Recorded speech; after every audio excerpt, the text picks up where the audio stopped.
Pada video kali ini saya akan menjelaskan tentang penilaian kinerja. Poin-poin yang akan kita bahas dalam pertemuan ini, yang pertama pendahuluan, yang kedua tentang hakikat kinerja, bagaimana kita bisa membangun kinerja dan apa saja itu dimensi kinerja. Selain itu kita juga akan membahas kinerja organisasi, bagaimana kita melakukan penilaian kinerja terhadap suatu organisasi, bagaimana model dan proses kinerjanya, dan poin berikutnya yang kita bahas adalah pengelolaan kinerja, yaitu terkait organisasi sebagai satu sistem dan manfaat dan tantangan dari manajemen kinerja. Apa itu kinerja? Kinerja adalah membandingkan antara di satu sisi suatu persyaratan pekerjaan, sejauh mana itu persyaratannya, lalu membandingkan dari persyaratan itu bagaimana seseorang bisa mencapai jadi yang dipersyaratkan itu. Oleh karena itu si Imam Moran mengatakan kinerja itu suatu tingkatan terhadap capaian dari persyaratan-persyaratan suatu pekerjaan yang diperoleh oleh setiap pegawai. Jadi kinerja pegawai merupakan prestasi kerja, yaitu perbandingan antara hasil kerja yang dapat dilihat secara nyata dengan standar yang telah ditetapkan oleh organisasi. Dengan kata lain, kinerja adalah perbandingan antara hasil kerja terhadap standar kerja yang ditetapkan oleh organisasi. Penilaian kinerja dilakukan dengan teknik-teknik pengukuran penilaian kinerja dengan memperhatikan validitas dan reliabilitasnya. Penilaian itu dianggap valid apabila ia mengukur apa yang diklaim untuk diukur. Jadi validitas mengacu pada kredibilitas atau tingkat kepercayaan satu alat ukur. Alat ukur yang bisa dipercaya berarti itu dia kredibel. Tapi kalau alat ukur tidak bisa dipercaya, menghasilkan standar yang berbeda-beda, maka itu dianggap sebagai tidak kredibel. Lalu kita dalam hal ini mengenal ada istilah validitas internal dan validitas eksternal. Validitas internal itu adalah suatu instrumen atau prosedur yang digunakan dalam penilaian dan itu mengukur apa yang seharusnya diukur. Sedangkan validitas eksternal adalah jika hasilnya dapat ditarik suatu kesimpulan di luar penilaian yang dilakukan itu. Jadi ada istilah validitas internal dan validitas eksternal. Kalau internal itu mempertanyakan apakah prosedur yang digunakan itu sudah menilai sesuatu yang seharusnya diukur. Jadi misalnya kamu mengukur tinggi badan, ya ilustrasinya, maka mengukur tinggi badan itu harus menggunakan satuan yang jelas, sentimeter misalnya, 165 cm, 170 cm. Bukan mengukur tinggi badan dengan menggunakan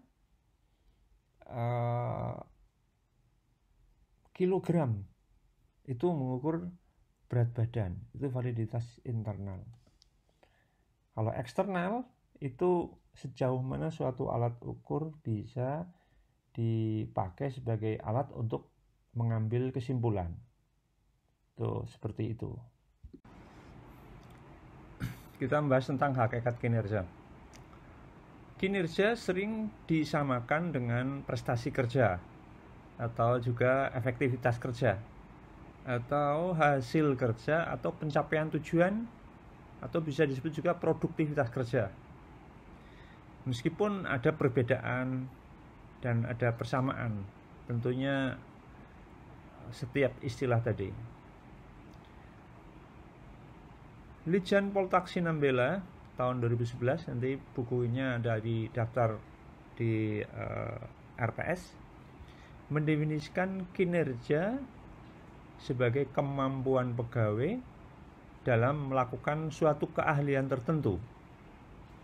Kinerja menunjukkan seberapa jauh seorang pegawai mampu melaksanakan tugas yang diberikan kepadanya.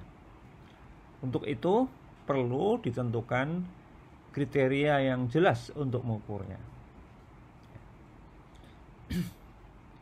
Kinerja berasal dari kata bahasa Inggris performance yang memiliki arti sebagai berikut. Yang pertama, performance itu artinya memasukkan atau menjalankan atau melaksanakan. Arti yang kedua, memenuhi dan menjalankan kewajiban. Dan yang ketiga adalah melaksanakan dan menyempurnakan suatu tanggung jawab.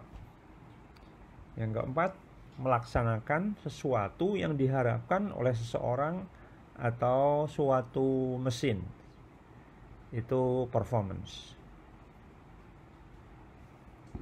Selanjutnya apa hakikat kinerja itu? Kinerja adalah seperangkat hasil yang dicapai dan merujuk pada tindakan pencapaian serta pelaksanaan suatu pekerjaan yang diminta. Kinerja merupakan suatu kumpulan total dari kerja yang ada pada diri pekerja. Ini menurut Griffiths. Menurut Hersey dan Blanchard tahun 1993, dia mengatakan kinerja merupakan suatu fungsi dari motivasi dan kemampuan. Untuk menyelesaikan tugas dan pekerjaan, seseorang harus memiliki derajat kesediaan dan tingkat kemampuan tertentu. Nah, kesediaan dan keterampilan seseorang itu tidaklah cukup efektif untuk mengerjakan sesuatu tanpa adanya pemahaman yang jelas tentang apa yang akan dikerjakan dan bagaimana mengerjakannya. Nah, jadi Hersey dan Blanchard itu menggarisbawahi pentingnya di satu sisi motivasi kerja yang sudah saya bahas minggu lalu, dan kemudian kemampuan. Motivasi kerja plus kemampuan, apakah itu kemudian sama dengan kinerja? Belum, masih ada lagi satu, yaitu kesediaan dan keterampilan itu harus dilandasi atau terampil tidaknya seseorang itu pasti oleh karena dia memahami tentang apa yang harus dikerjakan dan bagaimana mengerjakannya. Apa yang harus dikerjakan di depan kelas bagi seorang guru, bagaimana mengerjakannya. Nah, ini pemahaman keduanya harus matang. Ya, jadi dari pendapatnya Blanchard kita menarik ada 3 poin di situ. Di satu sisi adalah ada motivasi, dan kemudian di lain sisi ada kemampuan. Kemampuan apa? Kemampuan itu berarti dia memiliki pemahaman tentang apa yang dikerjakan dan bagaimana mengerjakannya. Jadi kombinasi dari 3 hal ini. Kemudian menurut Casio, dia mengatakan bahwa kinerja itu merujuk pada pencapaian tujuan pegawai atas tugas yang diberikan kepadanya. Seorang pegawai, seorang guru diberi tugas sebagai guru kelas 5. Nah, tanggung jawab untuk mengajar kelas 5 itu ada sekian mata pelajaran. Itu adalah yang diberikan oleh kepala sekolah kepada seorang guru lah. Manakala guru bisa menyelesaikan seluruh tugas-tugas yang harus dilaksanakan oleh seorang guru kelas 5, maka berarti orang itu mencapai tujuan pegawai itu. Nah, itu kinerja itu. Prawiro Sentono beda lagi.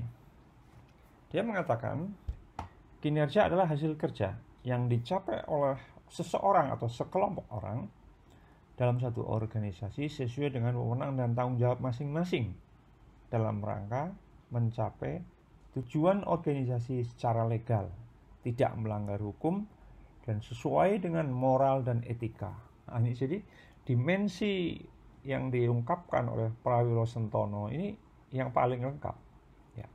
Yang namanya hasil kerja itu tidak sekedar seseorang itu mampu melaksanakan apa yang diberikan kepada dia, tetapi harus dikatakan bahwa ntar dulu itu harus ada kewenangan dan tanggung jawab yang dimiliki oleh seseorang itu.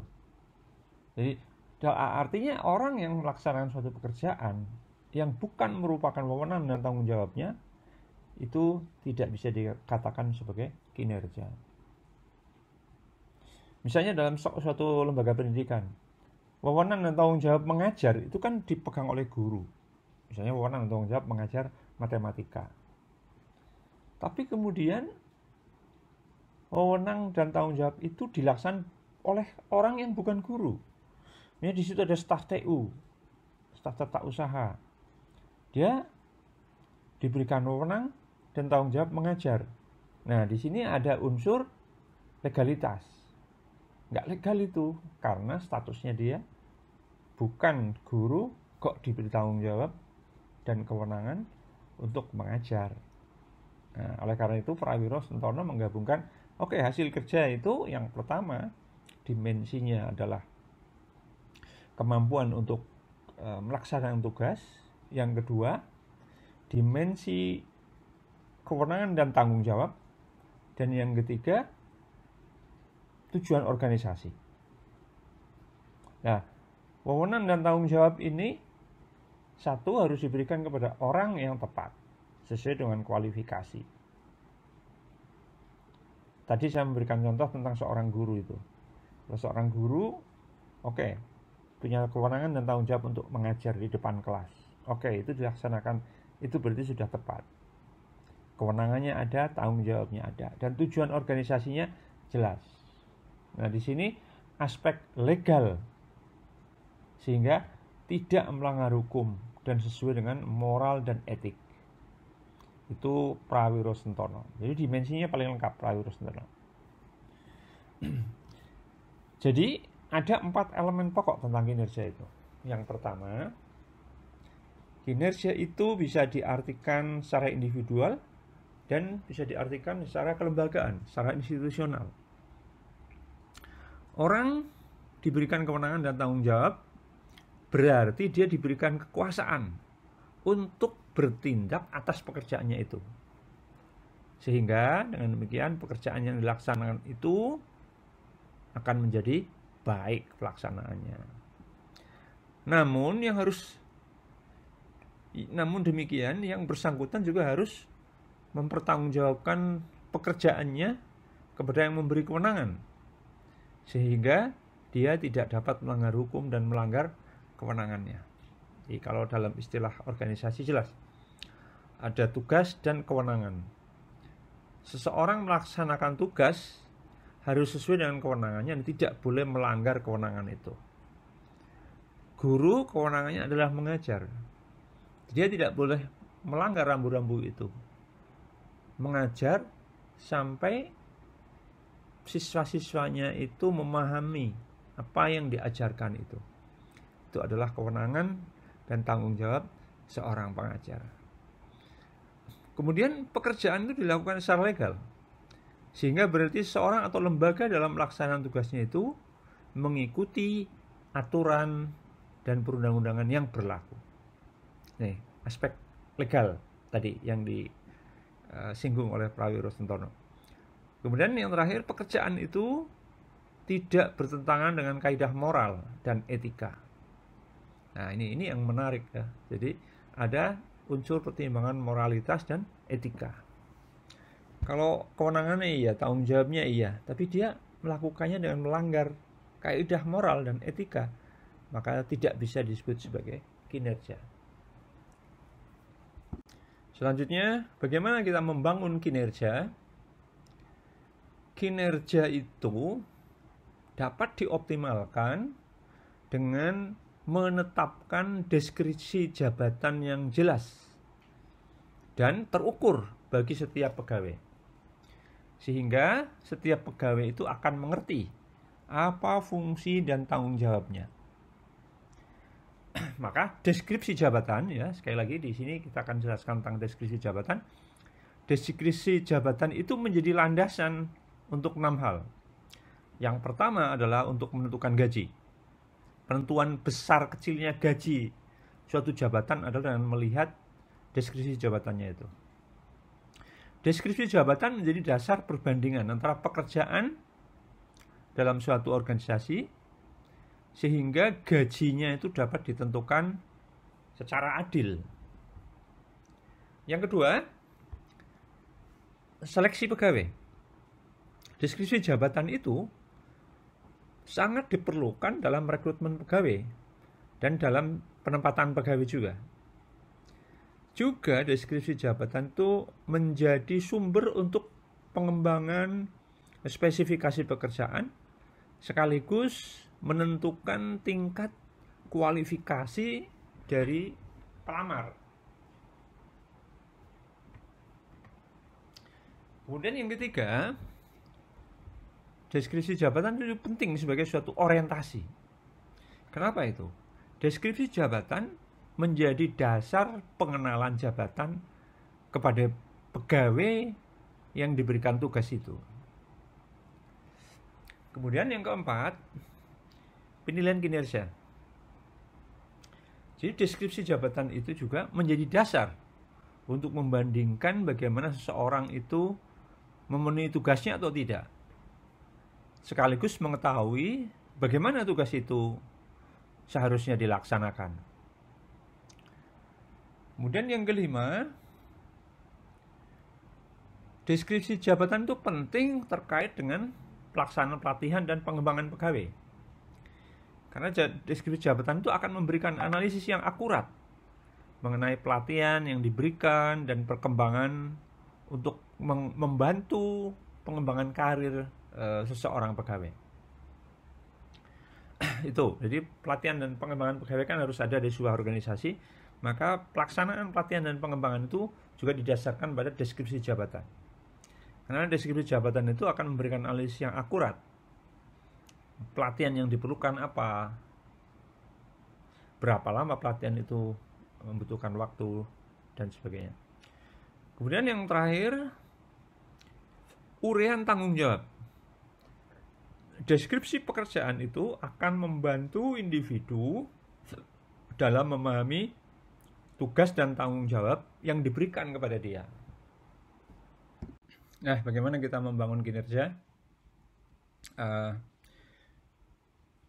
Sinambela, dan ini dia mengutip Wexley dan Yukel, bahwa kinerja merupakan penerapan prinsip keseimbangan yang mengatakan bahwa seseorang itu akan menunjukkan prestasi yang optimal bila dia mendapatkan manfaat dan adanya rangsangan dalam pekerjaannya secara adil dan masuk akal.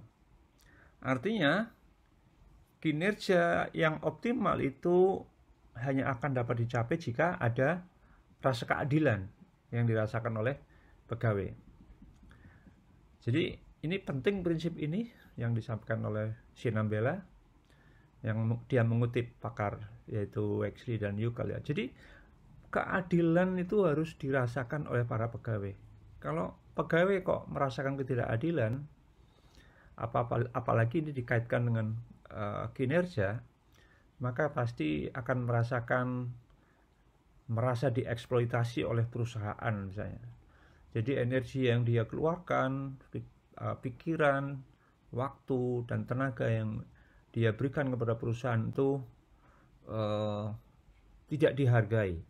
Maka perasaan ketidakadilan itu menurut Sinambela menjadi sangat penting ketika kita berbicara tentang membangun kinerja itu. Tidak mungkin ada kinerja yang baik bagi suatu organisasi yang di situ banyak terdapat ketidakadilan. Ini penting. Yang kedua, untuk meningkatkan kinerja, maka perlu dibuat standar pencapaian Bagaimana membuat standar pencapaian? Yaitu melalui penyusunan ya, pernyataan-pernyataan tentang berbagai kondisi yang diharapkan. Misalnya apa? Pernyataan tentang kondisi yang diharapkan itu. Setiap pegawai mencapai minimal 95% dari target. Contohnya kita bicara tentang target. Kita bicara tentang integritas, yaitu komitmen terhadap seluruh aturan-aturan yang berlaku di perusahaan. Dibuat pernyataan-pernyataan. Kinerja yang baik akan dipengaruhi oleh tingkat kemampuan dan motivasi kerja. Sekali lagi ya, ini mengulangi dari pernyataan pakar yang lain yang saya singgung sebelumnya, yaitu kinerja itu ditentukan dua hal, yaitu tingkat kemampuan dan motivasi kerja. Tingkat kemampuan ada pemahaman dia terhadap apa pekerjaannya dan bagaimana melaksanakan pekerjaannya itu. Nah, ini Sinambela mengutip Michel, dia mengatakan kemampuan seseorang dipengaruhi oleh tingkat pemahaman atas pekerjaan dan keterampilan untuk melakukannya.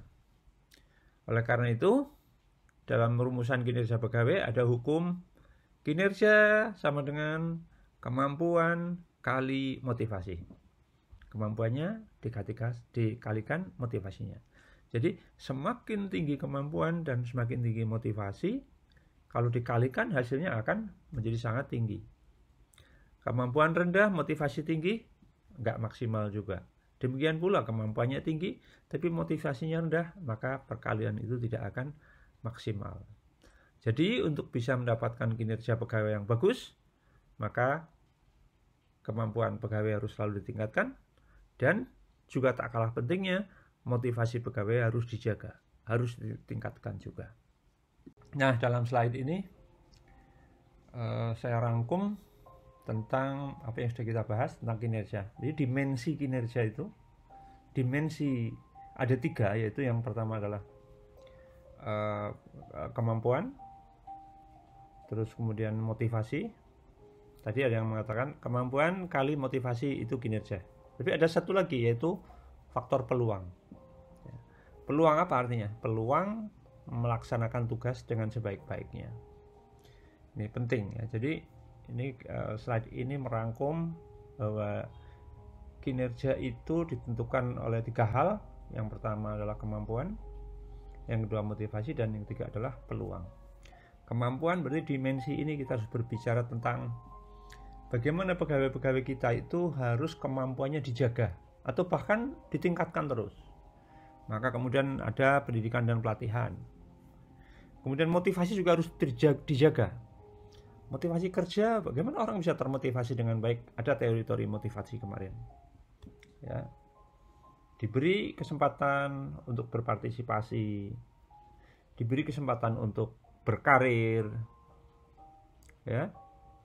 Maka hal-hal seperti ini akan bisa meningkatkan motivasi kerja itu menjadi penting. Tidak lain adalah agar kinerjanya menjadi baik. Nah, yang tidak kalah pentingnya adalah peluang yang harus diperhatikan oleh setiap manajer sebuah pimpinan perusahaan atau kepala sekolah misalnya, kalau kita berbicara dalam konteks pendidikan, yaitu peluang dari seluruh pegawai yang ada di situ untuk bisa melaksanakan tugasnya dengan sebaik-baiknya.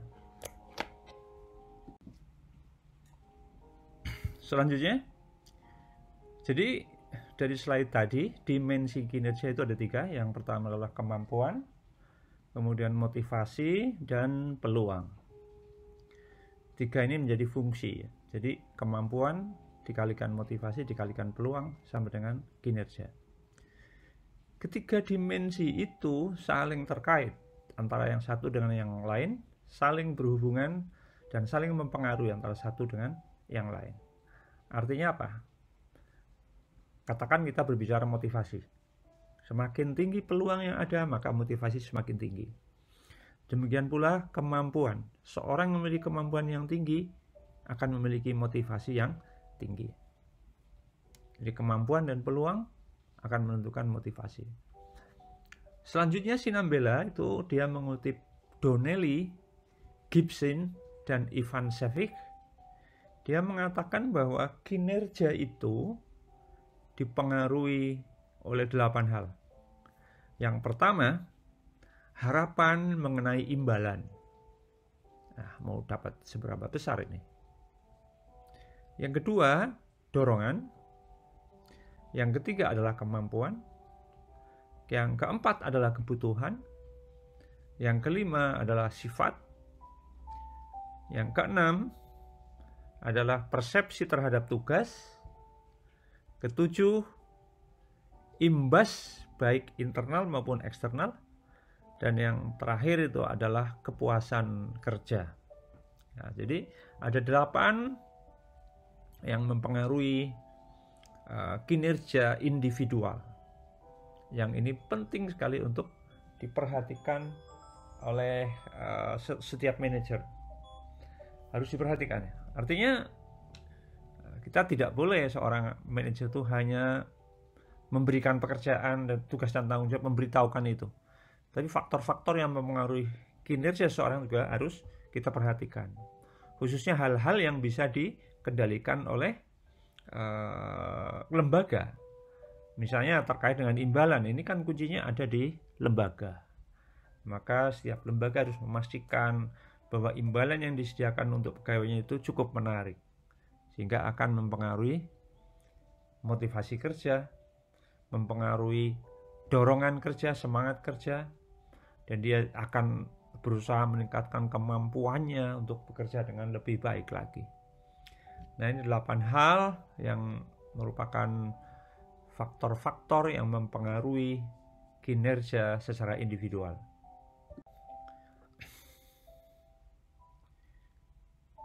Organisasi itu selalu hidup dalam situasi yang bergejolak dengan sumber daya yang terbatas.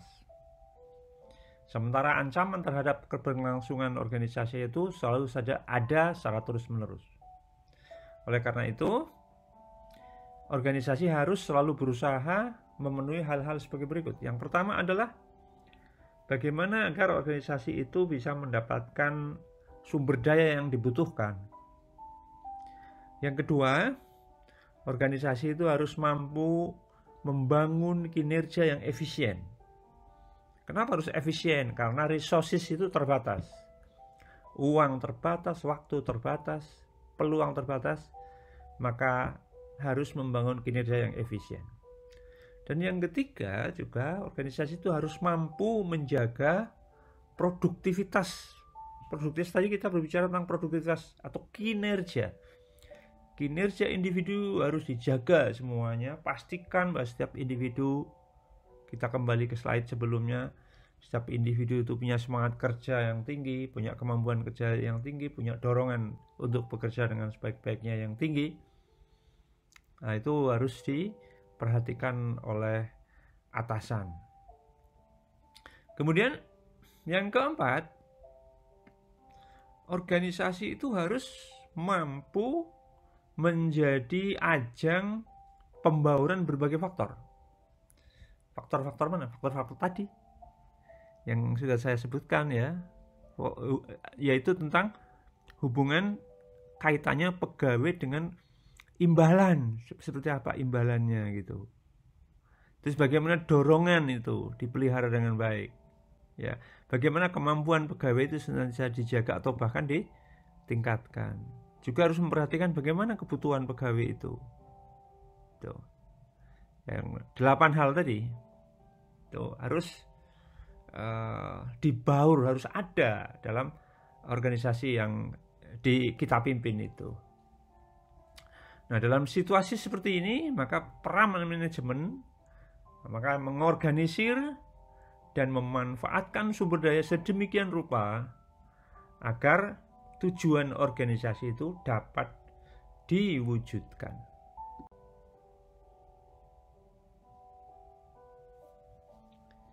Selanjutnya, bagaimana dengan penilaian kinerja organisasi? Pertama, kita pahami dulu seperti apa sifat kinerja organisasi itu. Kalau sebelumnya saya membahas kinerja individual, sekarang organisasi. Sifat kinerja organisasi itu ada 3 poin yang harus dijelaskan. Yang pertama, di satu sisi organisasi itu adalah tempat para pegawai mencapai tujuan pribadinya. Tujuan pribadi pegawai itu tujuan untuk mendapatkan gaji, mendapatkan status, kepengen berprestasi, kepengen berafiliasi. Ingat teorinya Abraham Maslow tentang motivasi kebutuhan seseorang ya, human basic need, kebutuhan manusia itu apa saja, ada aktualisasi diri. Maka di situ organisasi harus menyadari, khususnya pimpinan-pimpinan harus menyadari bahwa organisasi yang dia pimpin itu adalah tempat para pegawai itu ingin mewujudkan tujuan-tujuan pribadinya itu. Perhatikan betul itu. Harus diingat juga bahwa organisasi itu adalah tempat pegawai menggabungkan diri, menyatu dengan orang-orang lain, berafiliasi dengan orang-orang lain untuk secara bersama-sama mencapai tujuan itu. Di perusahaan jelas misalnya meningkatkan laba, maka pertumbuhan, produktivitas dan sebagainya itu menjadi penting. Oleh karena itu, dalam 2 faktor terkait tersebut berlaku rumus kinerja organisasi adalah kemampuan organisasi untuk sejauh mana mampu memanfaatkan sumber daya yang ada, termasuk sumber daya manusia, SDM, dalam rangka mencapai tujuan operasional dari organisasi itu. Kemudian yang ketiga, dalam hal ini kinerja organisasi itu dipengaruhi oleh 6 hal. Yang pertama adalah kemampuan untuk menyesuaikan diri. Yang kedua adalah keluasan dalam bekerja. Yang ketiga adalah produktivitas. Yang keempat adalah kepuasan kerja. Kelima adalah kemampuan adaptasi. Dan yang terakhir adalah pemanfaatan sumber daya yang tersedia di organisasi itu. Nah, kalau kita lihat ini, peran manajer itu menjadi sangat penting di sini. Karena manajer itu mengendalikan organisasi. Dia harus memastikan bahwa ke-6 hal ini ada sehingga kinerja organisasi itu bisa menjadi semakin hari semakin baik. Tuh. Berbicara dimensi 4 misalnya kepuasan kerja. Itu jangan sembarangan. Perusahaan hanya melihat target-target capaian output dalam bentuk menghasilkan produk berapa. Kepala sekolah jangan hanya terbatas hanya senang, bahagia karena prestasi akademiknya sudah bagus-bagus. Pikirkan apakah madrasah sekolah yang dia pimpin di situ sudah memberikan kepuasan kerja bagi para guru-guru yang ada di situ. Penting. Ini tugasnya manajer yang memastikan bahwa ke-6-nya ini ada dalam organisasi yang dia pimpin.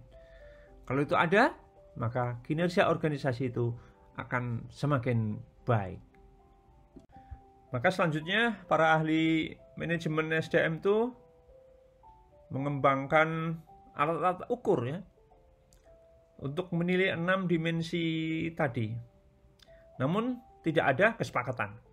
Masing-masing unsur dikembangkan tolok ukurnya, namun secara umum masih ada kendala-kendala begini. Kendala yang pertama, kriteria yang ada itu sering tidak mantap. Yang kedua, perspektif waktu itu sering berbeda-beda dan berubah-ubah.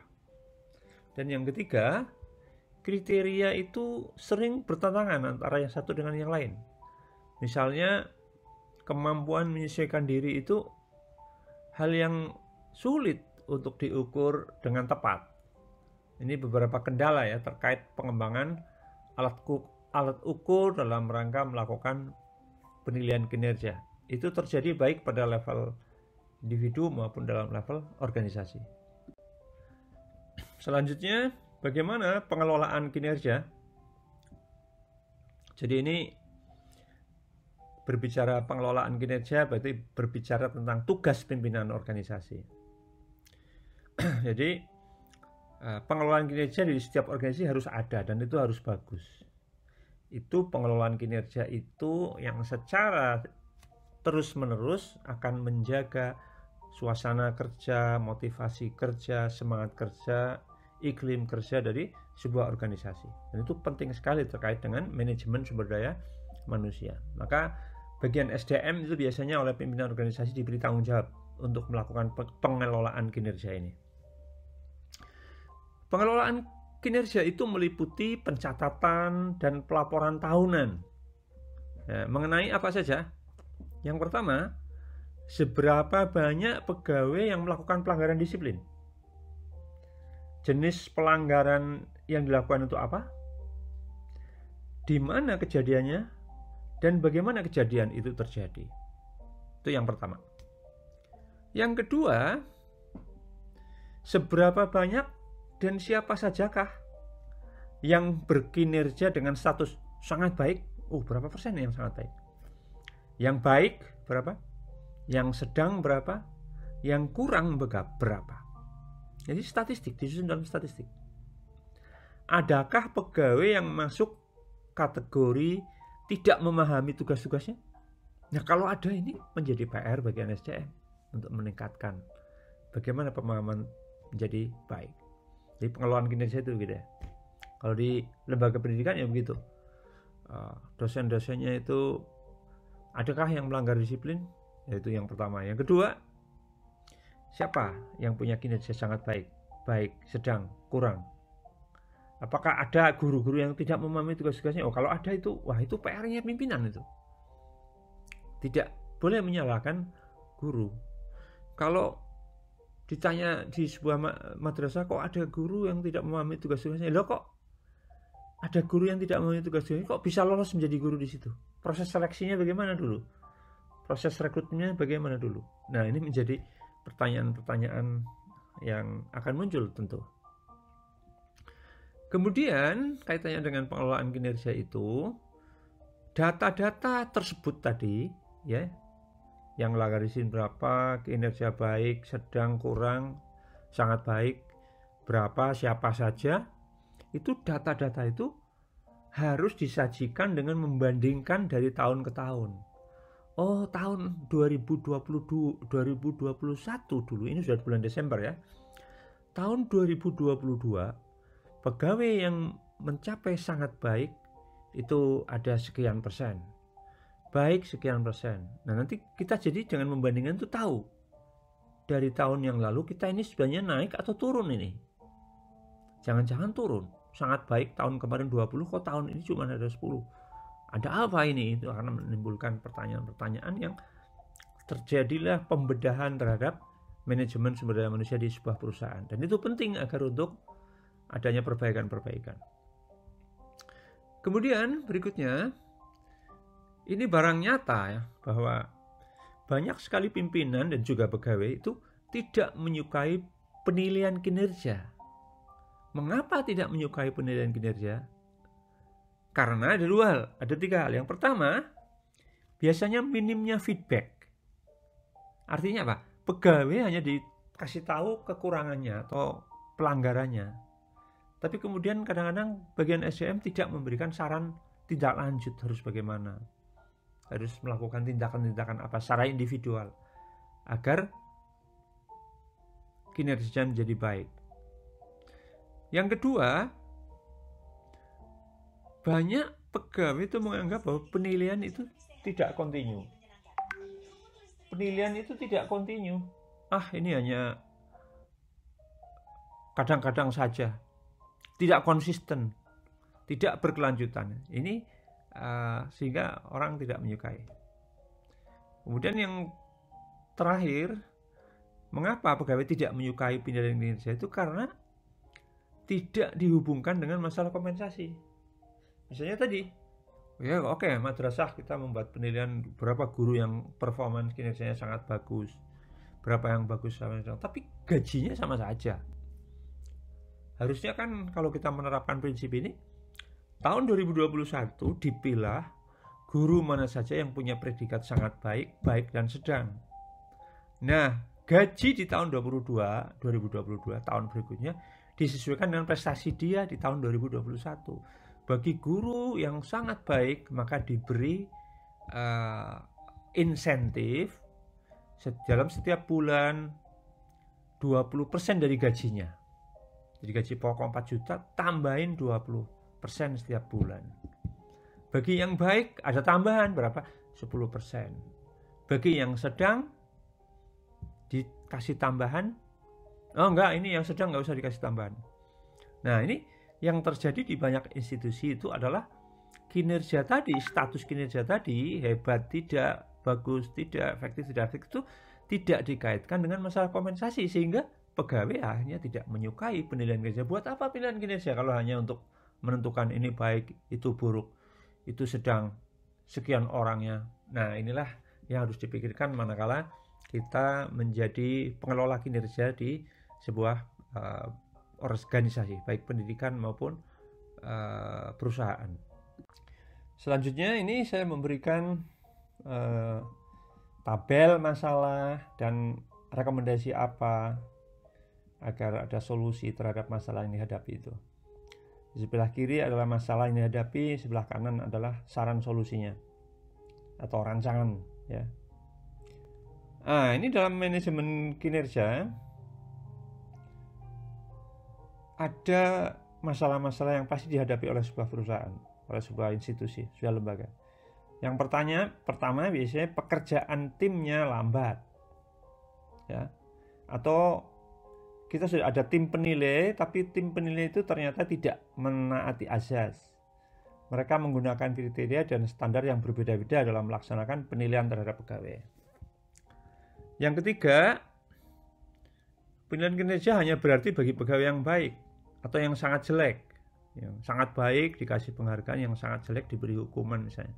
Dan yang baik, yang di tengah tidak terkena apa-apa. Nah, ini masalah yang dihadapi biasanya seperti itu. Yang keempat, biasanya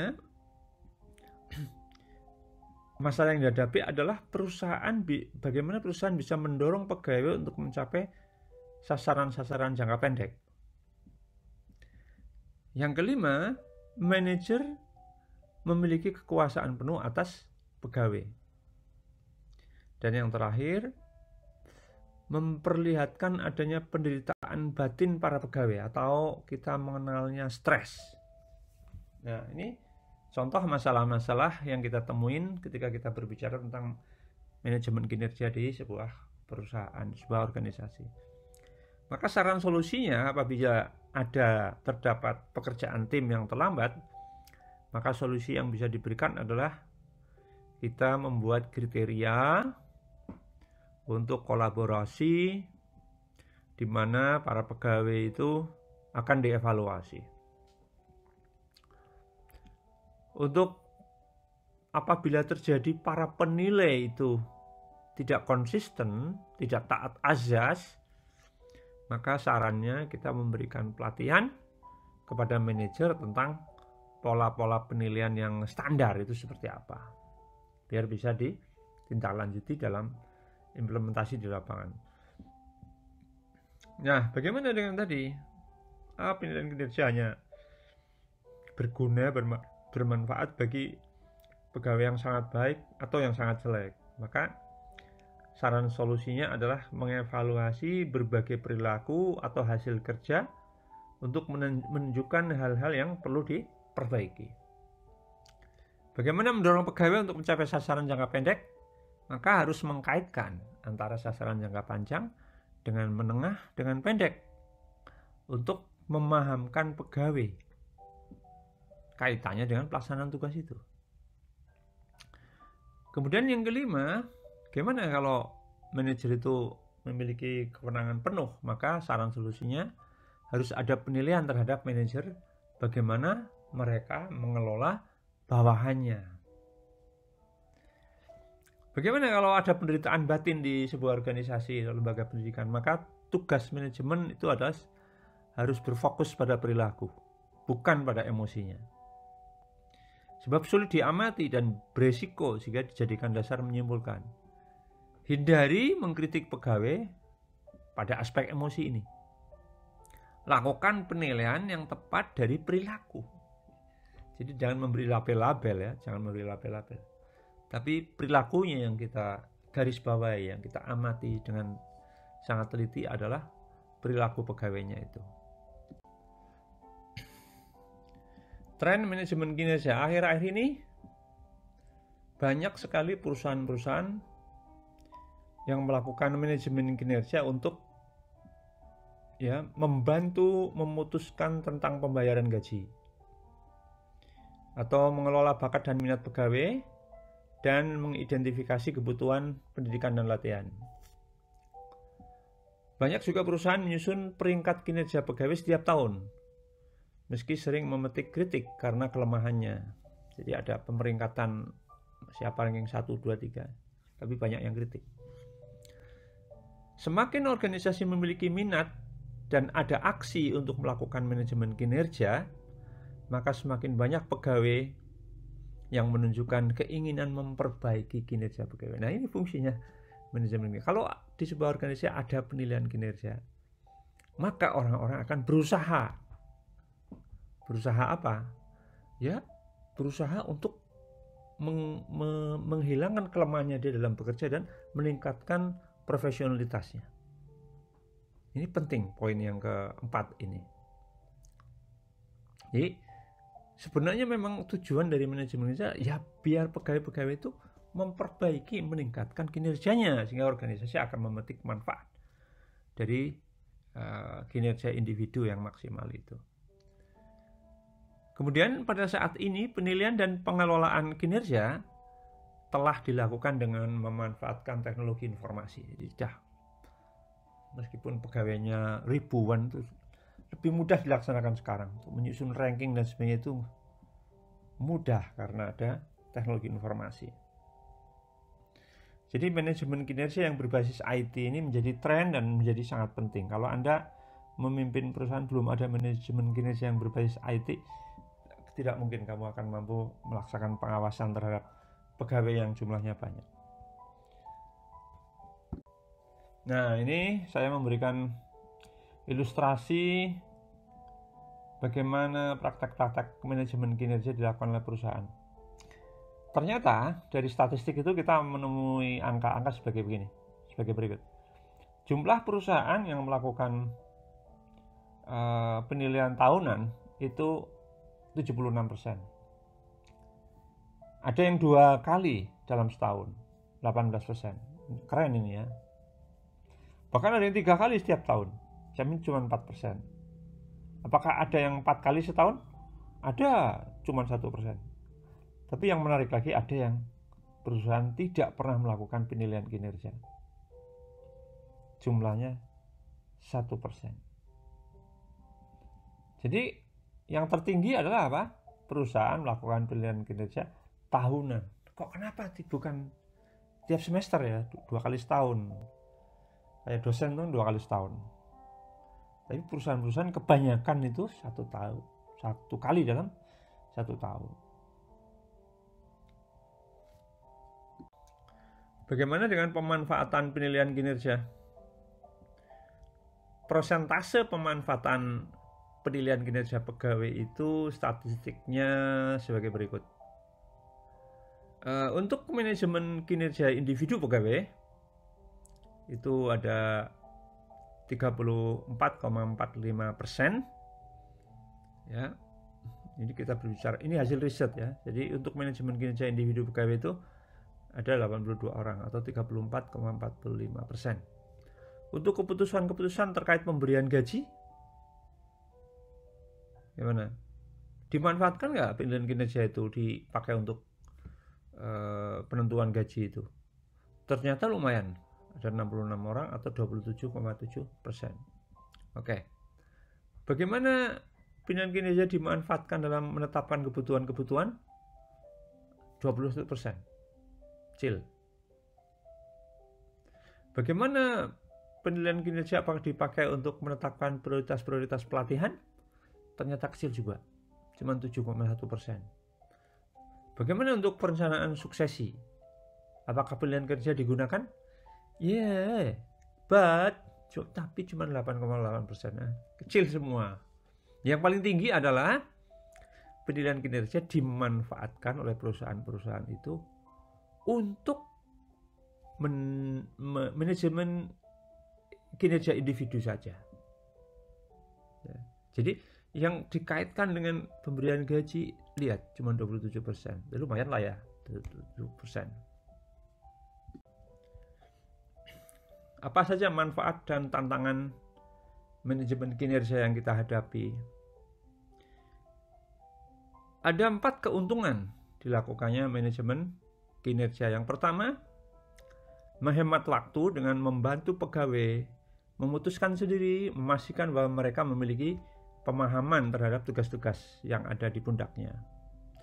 Yang kedua, mengurangi kesalahpahaman yang ini menghabiskan waktu, ya, tentang apa? Tentang tanggung jawab yang dimiliki oleh masing-masing pegawai, termasuk pengawas dan manajer.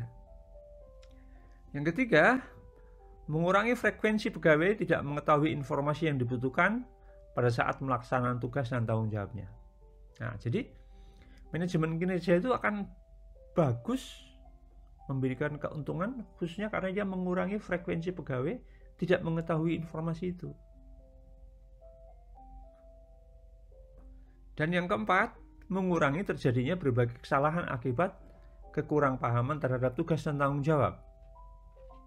Artinya, dengan manajemen kinerja pegawai, maka pegawai akan lebih termotivasi untuk memahami tugas-tugas dan tanggung jawabnya masing-masing dan mengetahui bagaimana melaksanakan tugas dan tanggung jawab yang dimilikinya itu. Bagaimana manfaat manajemen kinerja bagi organisasi? Menurut Wibowo tahun 2009, penilaian kinerja akan memberikan manfaat bagi perusahaan, bagi organisasi sebagai berikut. Akan menyesuaikan tujuan organisasi dengan tujuan tim dan tujuan individu. Jadi ada railing, menghubungkan kembali antara tujuan organisasi, tujuan tim, dan tujuan individu yang ada di perusahaan atau organisasi itu. Yang kedua, manfaat dari penilaian kinerja itu adalah memperbaiki kinerja pegawai. Tadi ya, dengan ada penilaian kinerja, setiap individu ingin lebih baik dalam bekerja. Ini kan berarti memperbaiki kinerja. Yang ketiga, memotivasi pekerja. Motivasi eksternal. Karena, wah, mau dinilai nih, aku harus serius. Nah, itu motivasi yang eksternal. Yang bagus sebenarnya kan motivasi yang intrinsik, yang lahir dari dalam diri seseorang. Tapi penilaian kinerja bermanfaat untuk memberikan peningkatan terhadap motivasi pekerja. Kemudian yang keempat, meningkatkan komitmen pegawai, tentu. Dan yang terakhir, mendukung nilai-nilai inti. Nilai-nilai apa? Kebersamaan, egalitarianisme, nilai integritas, nilai tentang profesionalitas, nilai ketepatan waktu, loyalitas dan sebagainya. Itu akan terdukung apabila di sebuah perusahaan itu menerapkan manajemen kinerja yang bagus. Manajemen kinerja juga memberikan manfaat bagi manajer. Apa itu manfaatnya? Ada 3. Yang pertama adalah akan mengusahakan penjelasan atas makna kinerja kepada pegawai. Ini tujuan.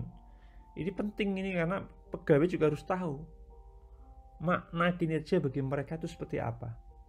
Nah, penjelasan itu akan diberikan oleh manajer manakala manajer itu melakukan manajemen kinerja yang baik. Tadi ya, yang statusnya tinggi berapa, yang melanggar berapa, itu kan penting.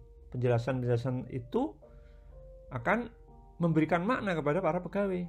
Oh, kalau gitu saya harus meningkat. Oh, harus disiplin dong. Aku harus nggak boleh main-main ini misalnya. Itu kan hasil dari adanya penjelasan oleh manajer tentang kinerja Anda, performance Anda, disiplinan Anda, integritas Anda, dan sebagainya. Berikutnya, manfaat yang diambil oleh manajer dari manajemen kinerja itu adalah manajemen kinerja itu akan menjelaskan tentang harapan-harapan perilaku yang mesti dipenuhi oleh setiap orang. orientasi kerjanya harus bagaimana, komitmennya bagaimana. Setiap pegawai harus berinisiatif, maka setiap pegawai berpikir apa inisiatif yang dapat saya lakukan di sana. Itu ya. Juga terkait dengan masalah kepemimpinan dan kerjasama. Itu juga manfaat dirasakan oleh manajer dari dengan adanya manajemen kinerja itu. Dan yang terakhir, lebih meningkatkan pemahaman tentang kerangka kerja. Tadi manfaat kinerja, manajemen kinerja bagi manajer. Sekarang bagaimana manfaat manajemen kinerja bagi individu pegawai? Yang pertama, dapat memecahkan masalah-masalah pekerjaan yang dihadapi. Karena dengan dievaluasi, maka akan didapatkan pemahaman yang lebih baik dari individu-individu itu. Yang kedua, dapat menyediakan forum-forum yang terjadwal untuk mendiskusikan kemajuan kerjanya, sehingga pegawai itu akan menerima feedback tentang kerja mereka, mengetahui kelemahan-kelemahannya, dan tahu apa yang harus dilakukan untuk mengatasi kelemahan-kelemahan itu. Selanjutnya, bagi individu memberikan kesempatan kepada masing-masing pegawai untuk meningkatkan keahlian setelah mengetahui kelemahan-kelemahannya dan belajar mendapatkan dan mempelajari kemampuan baru. Nah, ini penting manajemen kinerja itu.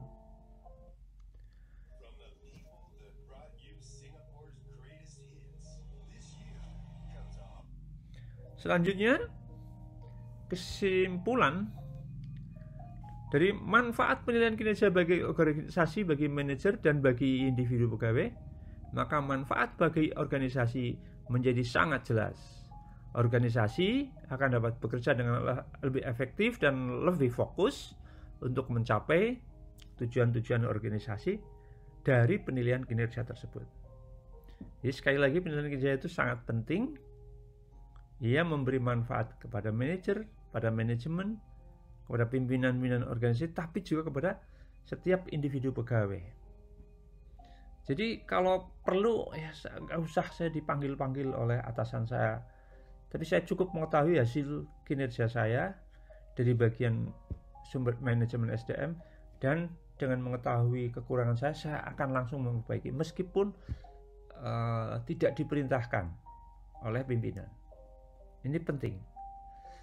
Artinya manajemen kinerja sebuah organisasi itu sesuatu yang mutlak ya. Jangan sampai Anda memimpin sebuah organisasi tidak pernah memberikan penilaian kinerja. Nanti kasihan anak buahnya, tidak tahu mereka berada di mana. Semangat orang itu dikritik itu penting, diberitahu kelemahannya itu penting agar melakukan peningkatan diri. Nah, saya akan sampaikan lagi tentang tantangan-tantangan yang kita hadapi, yang dihadapi oleh setiap organisasi termasuk lembaga pendidikan ya, terkait dengan penilaian kinerja ini. Jadi di lapangan sana, di level implementasi itu banyak sekali pegawai-pegawai yang nggak suka dengan penilaian kinerja itu. Mereka maunya kerja ya kerja aja lah, toh saya disiplin, saya bekerja sesuai dengan tugas dan tanggung jawab saya dan sebagainya. Itu tidak bisa kita tolerir. Tetap kita harus melakukan penilaian kinerja. Kenapa pegawai itu nggak suka ya dengan penilaian kinerja? Ada 4 hal yang menyebabkan penilaian kinerja tidak disukai pegawai, dan ini 4 hal kalau kita ketahui maka kita harus hindari agar itu tidak ada. Maksudnya itu, yang pertama, banyak pegawai itu memiliki pengalaman yang buruk dengan manajemen kinerja. Misalnya pegawai yang menjadi korban dari salah kebijakan dalam manajemen SDM. Ada pegawai yang tiba-tiba dia dipindah dari satu bagian ke bagian yang lainnya. Dipindah ini kadang-kadang menjadi penyebab pegawai itu sakit hati. Karena dipindah seperti karena tidak berprestasi atau kurang kinerja dengan baik, sehingga dia dipindahkan ke bagian lain. Jadi pasti akan menimbulkan kekecewaan dan menjadi pengalaman buruk bagi individu. Yang kedua, pada hakikatnya tidak ada orang yang suka dikritik. Ini rumus dasar ya. Di antara pegawai ada yang tidak pernah mendapatkan feedback dalam perjalanan pekerjaan.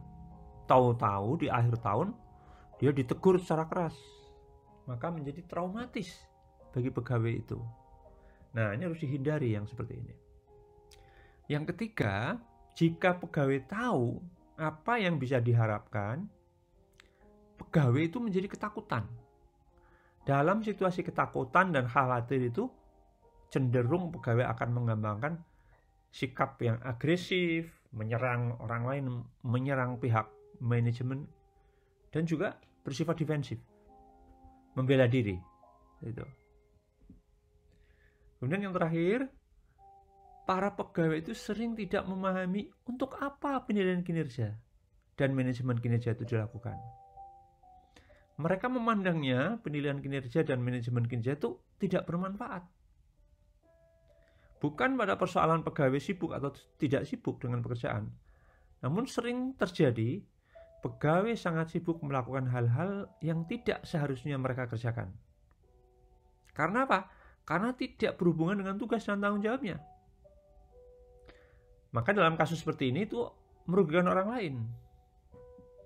Maka menjadi tanggung jawab manajer untuk mengetahui dan menentukan beban kerja yang adil bagi seluruh bawahannya. Nah, bagi mereka yang ingin mendalami tentang apa yang saya presentasikan tadi, maka ada 5 sumber yang menjadi rujukan. Yang pertama adalah Manajemen Sumber Daya Manusia yang ditulis oleh Sima, Mora, dan Henry. Kemudian Manajemen Kinerja yang ditulis oleh Wibowo tahun 2009. Dan Manajemen SDM, Kebijakan Kinerja Karyawan, Kiat Menuju Organisasi Kompetitif dalam Perdagangan Bebas Dunia. Ini tahun 1999 ditulis oleh Prawiro Sentono. Dan yang keempat adalah Poltak Sinambela tahun 2012 bukunya ya, dengan judul Kinerja Pegawai. Teori pengukuran dan implementasi itu dibahas secara lengkap di sana. Teori pengukuran dan implementasinya seperti apa. Kemudian yang terakhir, Manajemen SDM, membangun tim yang solid untuk meningkatkan kinerja, yang disusun oleh Poltak Sinambela tahun 2016. Ya, semoga bermanfaat. Terima kasih.